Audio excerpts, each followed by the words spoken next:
একটু বাদেই হয়তো ছাড়বে। নামার আগে সবার আড়ালে একটা উষ্ণতার আলিঙ্গনে বেঁধে দিয়েছে শুভায়ুকে।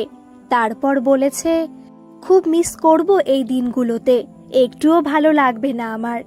তাহলে এতদিন আমার প্রেমিকের অকপট স্বীকারোক্তি পেলাম। এতদিন তো সে মোটেই আমাকে পাত্তা দিত না। মনে হতো আমি কোথাও চলে গেলেই সে বাঁচে। আমি নাকি তাকে জ্বালাই, পরীক্ষার আগে পড়তে দিই না, সে আবার এমএসসিতে পাশ করতে পারবে না আমার জন্য, এমন কত কথা বলেছি তো। তবে আর ভালো লাগছে না, এখন 1 মাস দেখা হবে না বলে। এই জন্যই মাঝে মাঝে বিরহ ভালো, স্বয়ং কালিদাস এই কথা বলে গেছেন।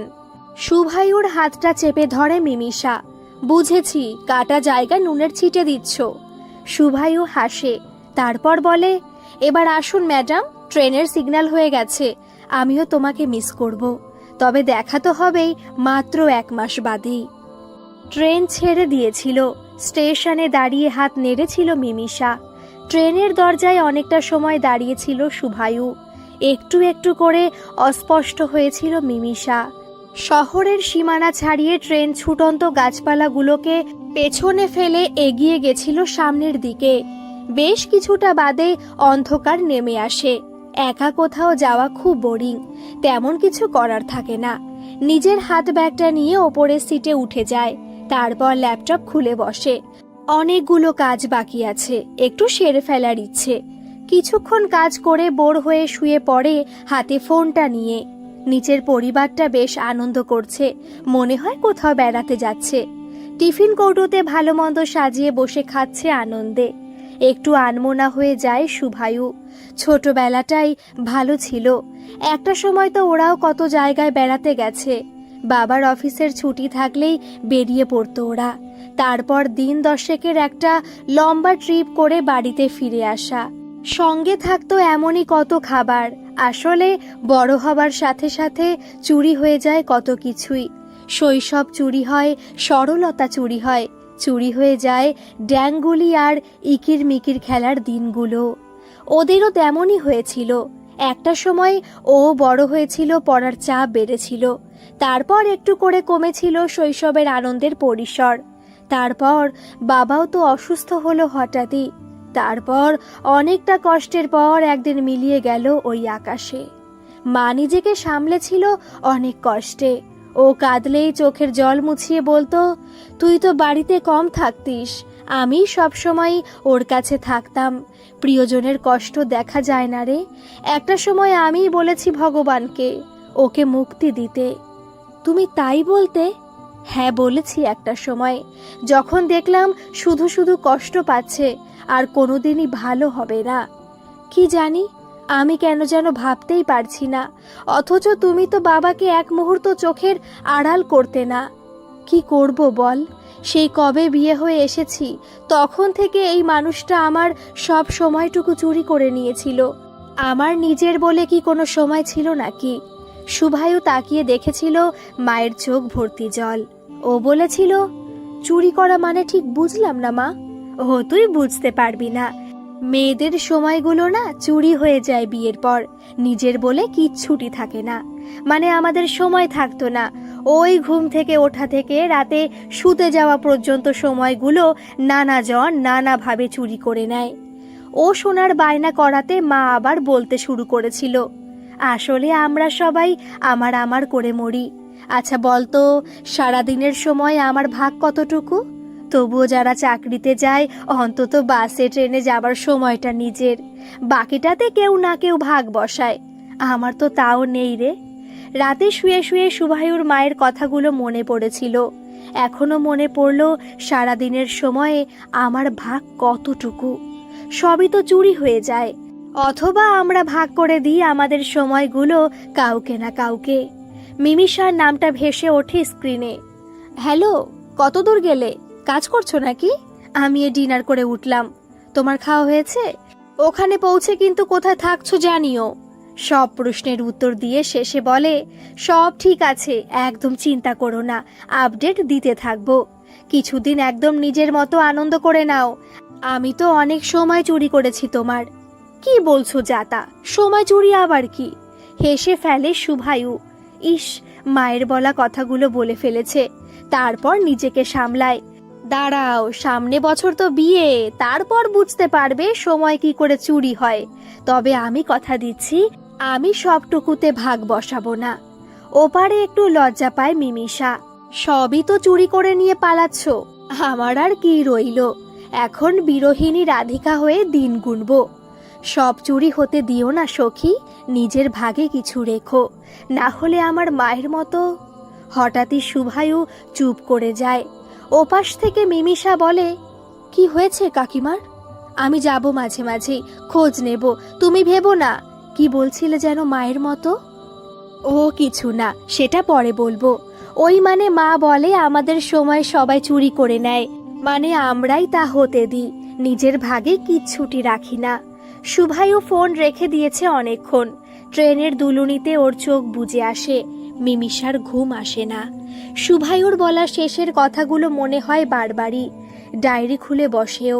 মিমিষা টুকটাক লেখালেখি করে। রাত্রে কিছুটা সময় সারা দিন বাদে নিজের জন্য রাখে, যা মনে আসে টুকটাক লেখে। শুভায়ু অবশ্য এই রাত জাগার অভ্যেস শুনে বলেছিল, জেগে নাও এখন, তবে পরে কিন্তু আমি চুরি করব সময়টা, আমার আদর করার সময় নো লেখালেখি। মিমিষা গালে হাত দিয়ে কি যেন ভাবে। হঠাৎই মনে হয় শুভায়ুর মায়ের কথা। কত আর বয়স হবে কাকিমার, অথচ এই বয়সে কেমন যেন অকাল বার্ধক্য নেমে এসেছে। সারাদিন কাজ করে যাচ্ছে কিছু না কিছু, বললে বলে অভ্যেস হয়ে গেছে, বসে থাকতে পারি না তো। একটা সময় শ্বশুর শাশুড়ি পরিবৃত বড় পরিবারে থাকতে থাকতে কাজটাই অভ্যেস হয়ে গেছে, তখন বাধ্য হয়ে করতে হতো। কিন্তু এখন কেউ বাধ্য করে না, অভ্যেসে করে যান। আর অভ্যেসগুলো একটা সময় বাঁচার খোরাক হয়ে যায়। ছেলে বেরিয়ে যায়, তখন কি করব বলতো? সিরিয়াল দেখতে আমার ভালো লাগে না, ওই সারাদিন কিছু না কিছু করতে থাকি। তুই এলে দুজনে বরং বসে বসে গল্প করব। অবশ্য তোর তো পড়াশোনা থাকবে, চাকরি করবি, সময় কোথায় পাবি বলতো? মিমিষা লক্ষ্য করেছিল একটা দীর্ঘশ্বাস বেরিয়ে এসেছিল কাকিমার বুক থেকে। বুঝেছিল একাকিত্ব গ্রাস করছে কাকিমাকে, তাই বলেছিল, তোমার গল্পের বই পড়তে ভালো লাগে? তাহলে আমি তোমাকে বই এনে দেব। আর গান শুনতে ভালো লাগে না? ফোনে কথা বলতে বা চ্যাটে আসতে? এখন তো সবাই ফেসবুক করে। না রে, একটা সময় বই পড়তে ভালো লাগতো, গান শুনতেও ভালো লাগতো, সেলাইও করতাম টুকটাক। তারপরে দেখলাম ওগুলো সময়ের অপচয়। শাশুড়িমা বসে থাকলেই রাগ করতেন। একটা সময় দেখলাম ওগুলো ছেড়ে বেশ সংসারী হয়ে উঠেছি। সারাদিন কাজ করতে করতে একদম কেজো হয়ে উঠেছি। তখন নেশা লেগে গেল কাজে। রান্না করতে ভালো লাগতো, এক ফার্নিচার ঘষে ঝকঝকে করে রাখতাম। আর বেড়াতে যেতে, শুভাই তো বলে তোমরা বছরে দুবার ঘুরতে যেতে এক সময়। হঠাৎই মুখটা উজ্জ্বল হয়ে উঠেছিল কাকিমার। হ্যাঁ রে, ওই কদিন বেশ আনন্দের ছিল, মানে মনে হতো সব সময়টুকু আমার। বেশ জানলায় বসে গাছপালার চলে যাওয়া দেখতাম। চাষ তো হাতের কাছে, তবে ওই যে তোর কাকুকে সব সময় খাবার জোগাড় দিতে হতো। রাগও করতাম কখনো, বলতাম এই কদিন আমার ছুটি, কোনো কাজ করব না। কথাগুলো বলেই হেসে উঠেছিলেন কাকিমা। তারপর আবার বলেছিলেন, কিন্তু পারতাম না রে, সবই দিতে হতো, তবুও বাইরের হাওয়াতে মনটা ভালো হতো। মিমিষা হঠাৎই বলেছিল, যাবে বেড়াতে আমার সাথে? একটু সংকুচিত হয়েছিলেন কাকিমা। আর শুভ? এখন ওকে নেব না, বিয়ের পর যাবে। আমি তো মাঝে মধ্যে পাহাড়ে যাই, এবার তোমাকে নিয়ে যাব। ছেলের চিন্তায় হঠাৎই চুপসে গিয়ে বলেছিলেন, শুভর অসুবিধা হবে রে, আর ইচ্ছেও করে না। শুভটা আবার কি করবে একা একা ওকে রেখে? থাকবে একা, একটু স্বাবলম্বী হবে, সারাক্ষণ তোমাকে জ্বালাবে না। আমি, মা আর তুমি যাব।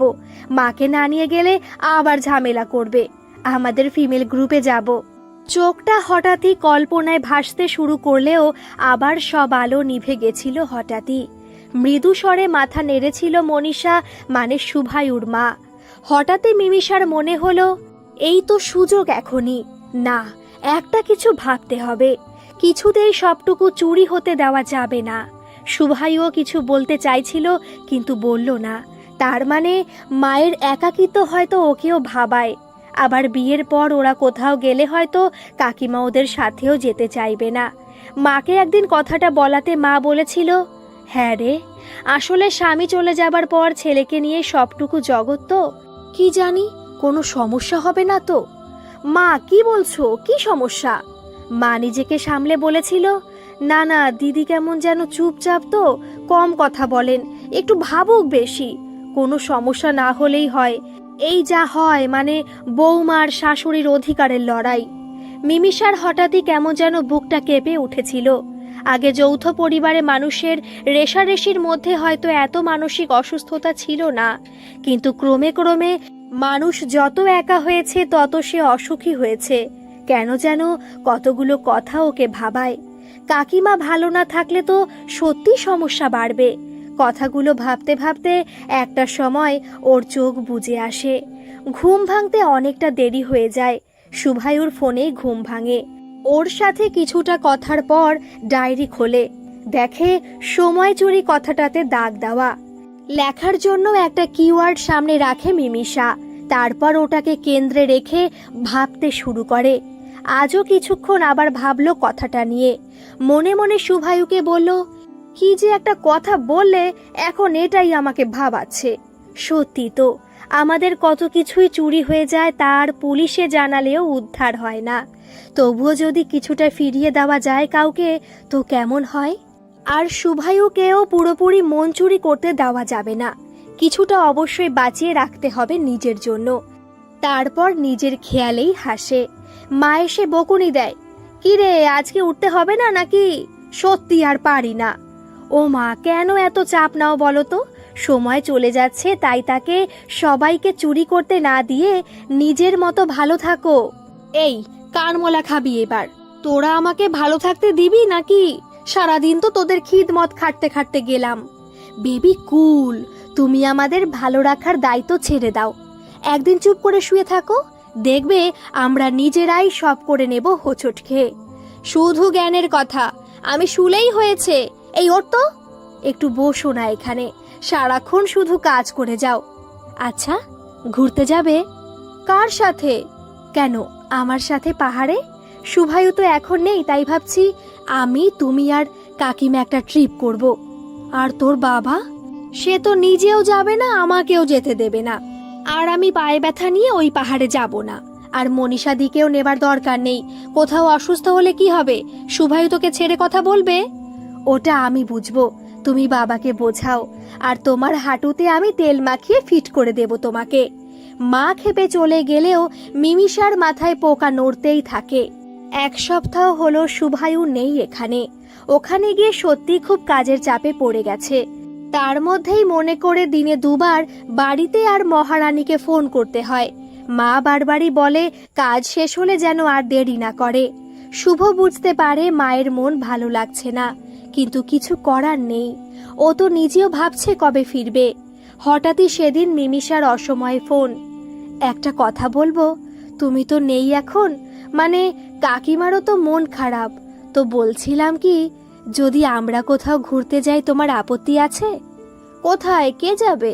ধ্যাত, আরে আমি আর কাকিমা যাব পাহাড়ে বেড়াতে। কি সত্যি? মানে মা রাজি হয়েছে? তোমার অমত নেই তো? মানে আরে আমি কি বলবো, মা নিজেই আপত্তি করবে দেখো। আচ্ছা দেখি। মিমিষার মায়ের শেষ পর্যন্ত যাওয়া না হলেও অনেক বলে মনীষাকে রাজি করে ফেলেছিল মিমিষা। অবশ্য শুভও বলেছে, মা বোর হচ্ছ, যাও ঘুরে এসো। তাছাড়া আমিও তো এখন নেই। বেশ কিছুটা উৎকণ্ঠা নিয়েও মনে রাজি হয়েছিল মনীষা। ভেবেছিল একটু অন্য স্বাদের একটা জীবনে কদিনের জন্য পা রাখতে ক্ষতি কি। তাছাড়া মিমিষা কদিন বাদেই তো বাড়ির বউ হয়ে আসবে। এমন বৌমা কজনের ভাগ্যে জোটে? মানে যে ভেবেছে হঠাৎই কাকিমাকে একটু কোথাও নিয়ে যাবে। শুভকে বলতেই ও বলেছিল পুরোটাই মিমিষার প্ল্যান। অবশ্য ওর পারমিশন নিয়েই বলেছিল, তোমার মা আমার মায়ের মতো কেউ, তাকে যদি সাথে নিয়ে যাই সঙ্গিনী করে, কোনো আপত্তি নেই তো? যদি একটু ফিরিয়ে দিতে পারি অল্প কিছুটা সময়, যেটা শুধু একান্তই নিজের। শুভায়ু বুঝেছিল ওর লেখিকা ভ্রমণ পিপাসু এবং পাগলি বান্ধবী খেপেছে।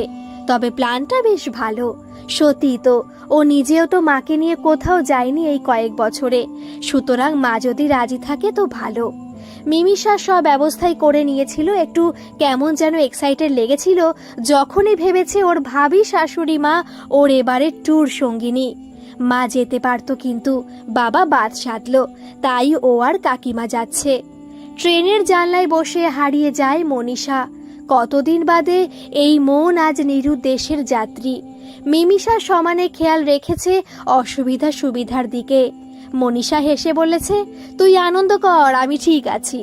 কি আনন্দ করব আবার, তোমাকে যে আমার সঙ্গিনী করতে পেরেছি তাতেই খুব ভালো লাগছে।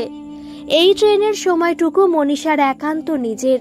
ঘর গোছানোর চিন্তা নেই, কাজের মেয়েকে দরজা খুলে দেবার কোনো তাড়া নেই, শুধুই অবসর। এই ট্রেনে খাবার বিছিয়ে বসে একসাথে হই হই করে খাওয়াও অবশ্য নেই। এই মেয়েকে বলেছিল যে ওর পছন্দের কয়েকটা কড়াইশুটির কচুরি করে নিয়ে যাবে, তা একদম বারণ করে দিল যে ট্রেনেই খাবার দেবে। ট্রেনের খাবার তবে আজ বেশ ভালো লাগলো মনীষার। কতদিন বাদে কেউ মোড়কে মুড়িয়ে সাজিয়ে গুছিয়ে সব সামনে দিল, এমনকি ফলের রস আর খাবার জলটুকুও। মনীষার একান্ত একাকিত্ব হঠাৎই একটু মুখর হয়ে উঠল ভাবি পুত্র বধূ মিমিষার পাগলামিতে। মেয়েটা কি সব লিখছে, আবার মাঝে মাঝে গল্প করছে। এর মধ্যে ছেলের সাথেও ফোনে কথা হলো। বেশ কয়েক ঘন্টার যাত্রাপথ শেষে ওরা উত্তরবঙ্গের একটা ছোট্ট পাহাড়ি জায়গাতে এসেছে। এদিকে কখনো আসেনি মনীষা। শুভ ছোট থাকতে একবার দার্জিলিং এসেছিল। ওর বাবা পাহাড়ে আসতে খুব একটা ভালোবাসতেন না, বরং সমুদ্র তাকে টানতো বেশি। এছাড়া শাশুড়ি মাকে নিয়ে হরিদ্বার, মথুরা, বৃন্দাবন, দিল্লি, আগ্রা গেছে। সে যাওয়ার সাথে এ যাওয়ার বিস্তর ফারাক। শাশুড়ি মায়ের খুঁতখুঁতে স্বভাবের জন্য রান্নার সরঞ্জাম এনে তাকে রেঁধেও খাওয়াতে হয়েছে কখনো। আর এবার বেড়াতে এসে মনীষা যেন একটা ছোট্ট মেয়ে যাকে আগলে রেখেছে মিমিষা। বারবারই বলছে, দুটো জায়গা মাত্র রেখেছি এবারের প্ল্যানে, ঘুরে 4 দিন বাদে ফিরবো। তুমি কিন্তু ঠিক থেকো, না হলে আমি বকুনি খাবো। মনীষা হাসে হঠাৎই, একটু জোরে, তারপর আরো জোরে, এবার হেসে গড়িয়ে পড়ে। অবাক হয় মিমিষা, কাকিমাকে কখনো এভাবে হাসতে দেখেনি। আর হাসি আর কান্না খুব ছোঁয়াচে, সুতরাং পাহাড়ি ঝর্ণার মতো হেসে গড়ায় ও নিজেও। ওদের হাসি ছড়িয়ে পড়ে পাশের চা বাগানে। কাঠের বাড়ির টিনের চালে তখন রিমঝিম বৃষ্টি হচ্ছে জল তরঙ্গের মিঠে সুরে। এখানে মনীষার বাজারে যাওয়া নেই, পাশের হরির দোকান থেকে টুকটাক কেনা নেই। শুভ বাড়িতে থাকলেও অনেক সময়ই নিজেকে বেরোতে হয় টুকটাক আনতে। অবশ্য এটুকু অভ্যেস নিজেকে সচল রাখতেই রেখেছে। হোমস্টেটা বেশ ভালো। এমন জায়গাতে প্রথমে এসেছে মনীষা। বেশ যেন মনে হচ্ছে একটা বাড়ি বাড়ি ভাব। সময় হলেই দিয়ে যাচ্ছে গরম গরম জল খাবার, দুপুরে ধোয়া ওঠা ভাত আর রাতে গরম রুটি। আন্তরিকতা ভরে পরিবেশন করে খাওয়াচ্ছে বাড়ির বউ অথবা মেয়ে। সবাই মিলে সুন্দর করে ব্যবসা সামলাচ্ছে হাসি মুখে। পরদিন খুব ভোরে ঘুম ভাঙে মনীষার। বাইরে ফিকে আলো ফুটতেই চাদর মুড়ি দিয়ে বাইরে এসে চেয়ারে বসে। পাগলিটা গুটিসুটি মেরে ঘুমোচ্ছে। ওর গায়ে কম্বল চাপা দিয়ে আস্তে আস্তে বাইরে এসে কুয়াশার ঘুমটা টানা ভরে হারিয়ে যায় মনীষা। কখনো কি ভেবেছিল এভাবে কোনোদিন একা একা অসমবয়সী একটা মেয়ের সাথে হঠাৎই বেরিয়ে পড়বে সংসারকে একপাশে ফেলে? অথচ একটা সময়ে সংসারে এতটুকু অনিয়মও বরদাস্ত করেনি কেউ। একটু একটু করে চুরি হয়ে গেছিল সব সময়টুকু, এমনকি মাঝরাতটুকুও বা ভোরবেলাও ছিল। কত কথা মনে পড়ে যায় মনীষার। স্মৃতি এমনই জিনিস যে আঁকড়ে থাকে সব সময়, কিছুতেই যেন পিছু ছাড়তে চায় না। যতই তাকে ভুলতে চাও সে এসে কানে কানে ফিসফিসিয়ে বলে, আমি আছি গো, আমি থাকবো, কিছুতেই তোমাকে ছেড়ে যাব না। যতই ভুলতে চাও তোমাকে ভুলতে দেব না। পায়ে পায়ে ছোট্ট সিঁড়ির ধাপগুলো পেরিয়ে নিচে নেমে আসে মনীষা। ভোর হওয়ার আনন্দে কত পাখি গাইছে। চারিদিকে একদম পাশেই চা বাগানের সবুজ গালিচা। মনীষা গুনগুন করে, আজিয়ে প্রভাতে রবির কর, কেমনে পশিল প্রাণের ওপর, কেমনে পশিল গুহারও আধারে প্রভাত পাখির গান। হঠাৎই পিঠের ওপর একটা আলতো স্পর্শে চমকে ওঠে, থেমে যায় গুনগুনিয়ে ওঠা। ওমা, তুই উঠে পড়েছিস? আর একটু ঘুমোতে পারতিস, সবেই তো ভোর হলো। ঘুম ভেঙে দেখলাম তুমি নেই, তাই খুঁজতে বাইরে এলাম। তারপর দেখি বারান্দা থেকে তুমি এখানে, তাই নেমে এলাম। আর একটু জোরে হোক না প্লিজ। মনীষা লজ্জা পায়। কি হবে? তোমার কবিতাটা, মানে যেটা খুব আস্তে আস্তে বলছিলে। ইস, তুই শুনে ফেলেছিস? না রে, এমনই মনে পড়ে গেল লাইনগুলো। সেই কবে মুখস্থ করেছিলাম, তারপর একটা সময় পাথর চাপলো শখে, তারপর ধীরে ধীরে সব বন্ধ হয়ে গেল। মিমিষা বুঝতে পারে জমে থাকা অভিমানের কথা, তবুও আবার বলে, যেটুকু মনে আছে সেটুকু। তুমি আবৃত্তি করতে শিখতে কোথাও? আমি বের করে দেব বাকিটা। ওরা হাঁটতে শুরু করে পাহাড়ের ঢাল বেয়ে। মনীষা হাসে। না না, তেমন কিছু না, তবে সবাই ভালো বলতো। বিয়ে হলো কম বয়সে, বাবা সম্বন্ধ দেখতে এলে বলেছিলেন গান তেমন জানে না, তবে ভালো আবৃত্তি করে, শুনবেন। ওরা মুখ কুঁচকে বলেছিলেন রান্না বান্না জানলেই হবে, টুকটাক সেলাই যদি জানে তাহলেই হবে। আমাদের বাড়িতে ওইসবের চর্চা নেই। তাও ভুল করে দু একদিন করে ফেলাতে বকা খেয়েছি। একটা সময় অনভাসে রুদ্ধ হয়েছে কণ্ঠ, জড়তা এসে গেছে। মিমিষার হঠাৎই মনে হলো, সত্যি বোধহয় জীবন থেকে চুরি হয়ে যায় কত কিছুই। আমরা অজান্তেই কত কিছু চুরি করি, আবার চুপচাপ চুরি হতে দেখি। মিমিষার অনুরোধে পাহাড়ি পথ চলতে চলতে মনীষা আবৃত্তি শুরু করে। কণ্ঠ আমার রুদ্ধ আজিকে, বাঁশি সঙ্গীত হারা, অমাবস্যার কারা। হঠাৎই গলাটা কেমন ঝাপসা হয়ে যায়। শিশির বিন্দুর মতো কয়েক ফোঁটা জল গাল বেয়ে ঝরে পড়ে, আর হঠাৎই সেটা বাষ্প হয়ে মিশে যায় কুয়াশাদের দলে। নিজেকে লুকোতে চেষ্টা করে মনীষা। মিমিষা দেখে, কিন্তু কিছু বলে না। আচ্ছা বেশ, আর করতে হবে না, চলো যাই। ওপরে এতক্ষণে হয়তো তোমার পছন্দের দার্জিলিং চায়ের পাতলা লিকার একদম রেডি হয়ে গেছে। মনীষা হাসে। হ্যাঁ হ্যাঁ, চল যাই। ছেলের ফোন আসে ভিডিও কলে, একটু হালকা অভিযোগ করে, খুব ঘুরে বেড়াও দুজনে, এরপর আমিও চলে যাব একা। মনীষা ধমকান, তুই তো একাই ঘুরে বেড়াস, এই তো গেছিস আমাকে ফেলে। মা, আমারটা কাজ, এখানে চা বাগানে ভোরের সূর্য দেখা নেই। আনন্দ করো তোমরা, ভালো সঙ্গিনী আছে। মিমিষা মুখ টিপে হাসে। হিংসুটে ছেলে। মনীষা বলে, তোর সঙ্গিনী তোরই থাকবে, আমি নেব না। ওই তো জোর করে আমাকে আনলো। আনন্দ করছো তো? ভালো লাগছে মা। মনীষার হাসিটাই হয়তো বলে দেয় অনেক কিছু। শুভায়ুর ভালো লাগে মায়ের চেনা হাসিটা দেখতে। কতদিন পরে এমন হাসি খুশি দেখলো মাকে, তার জন্য হয়তো আর একটু বেশি আদর মিমিষাকে। এমনিতেই অনেকটা বিরহ এই এতদিনের, তারপর মহারানী তো সত্যি রাজ্য জয় করে ফেলেছে। মিমিষা বলে ফেলতে যায়, আজ কাকিমা আবৃত্তি করছিল, তুমি কখনো শুনেছ? তারপরেই নিজেকে সংযত করে, না, ওর মাথায় তখন কিছু প্ল্যানের আনাগোনা চলছে, দেখা যাক। ভোরবেলাটা আরেকটু হাসি খুশি হয় ওদের, হাসি আর গল্পে। বিকেলে নদীর ধারে গিয়ে বসে ওরা। একটা নানা রঙের পতাকা টাঙানো ব্রিজ পেরোলেই নদীটা, নামটাও সুন্দর, রঙ্গভঙ্গ। সত্যি রঙ্গিলা নদীটা পাথরের বুকে ধাক্কা দিতে দিতে আপন খেয়ালে বয়ে চলেছে। মনীষাকে মিমিষা বলে, খুব কবিতা কবিতা ইচ্ছে করছে, বলি? মানে কাল রাতে একটা লিখেছি সেটা। হ্যাঁ পড় সেটা, আমিও শুনি। মিমিষার চোখে দুষ্টুমি খেলা করে, ও কাল রাতে লেখা কবিতাটা পড়ে। হারিয়ে যায় মনীষা কোথায় যেন। তারপর বলে, কি যে ভালো লাগলো, নদীর জলের আওয়াজ আর তোর গলার যুগলবন্দি। লেখাটা ছাড়িস না, কাউকে চুরি করতে দিস না স্বপ্নগুলো। একদম না, আমি তোমার মতো বোকা নাকি? একদম ঝগড়া করব। মনীষা হাসে। কার সাথে? সবার সাথে, যারা আমার স্বপ্ন চুরি করবে। এবার একটা অনুরোধ করব, রাখবে? কি? আমার মানে এই হতভাগ্য পাত্তা না পাওয়া কবির লেখা একটা কবিতা পাঠ করবে। মনীষা না করতে পারে না, সকালে যা ছিল জড়তায় অস্পষ্ট, এখন তা অনেক সাবলীল আর সুন্দর। মিমিষা ফোনের রেকর্ডারটা চালিয়ে দেয়। নদীর জলের পাথরে আছড়ে পড়া আওয়াজের মাঝেই রয়ে যায় মনীষার বলা শব্দগুচ্ছ। হোয়াটসঅ্যাপের রেকর্ডিংটা শুনে অবাক হয়ে যায় শুভায়ু। মা পাঠ করেছে কবিতা, মানে মিমিষার লেখা? কতগুলো ভালোবাসা উড়িয়ে দিয়ে বাতাসে বলে, মা কবিতা মানে আমি ঠিক, তবে খুব সুন্দর সবটা। সবটা মানে তুমি, তোমার ভাবনা আর মায়ের পাঠ। আরও একটা আছে। কি? ওই যে মায়ের চুরি হয়ে যাওয়া কিছুটা সময় ফিরিয়ে দেওয়া। তার জন্য আমি কিন্তু চুরি করে অনেকগুলো চুমু খাবো। অশুভ একটা। মিমিষার মুখে একটা মিষ্টি হাসি খেলে যায়। সে হাসি কেড়ে নেওয়ার নয়, ফিরিয়ে দেওয়ার।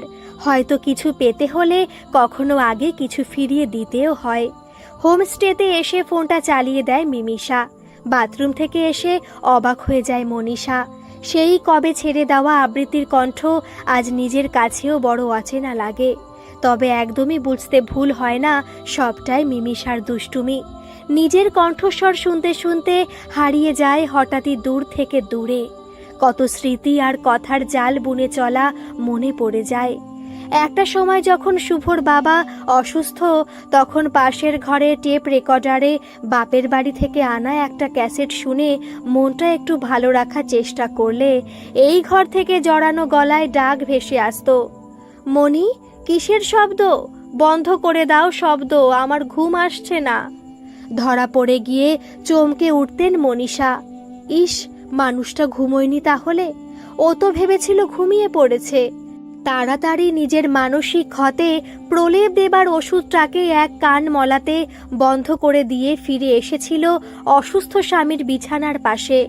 মনে মনে দীর্ঘশ্বাস ফেলে গুমড়ে বলেছিল, ক্লান্তি আমার, ক্ষমা করো প্রভু, পথে যদি পিছিয়ে পড়ি কভু।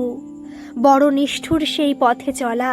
একটা অসুস্থ মানুষের সাথে দিনের পর দিন চলতে চলতে একটু একটু করে মরতে শুরু করেছিল মনীষার মন। সারাদিন যেন যন্ত্রের মতো চলতে চলতে জীবনটাই হয়ে গেছিল একসময় একটা বোবা যন্ত্র। যে যন্ত্র কাজ করত কিন্তু কোনো আওয়াজ করত না।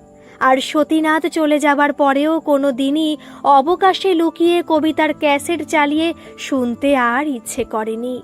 একটা সময় খারাপ হয়ে গেছিল যন্ত্রটাই।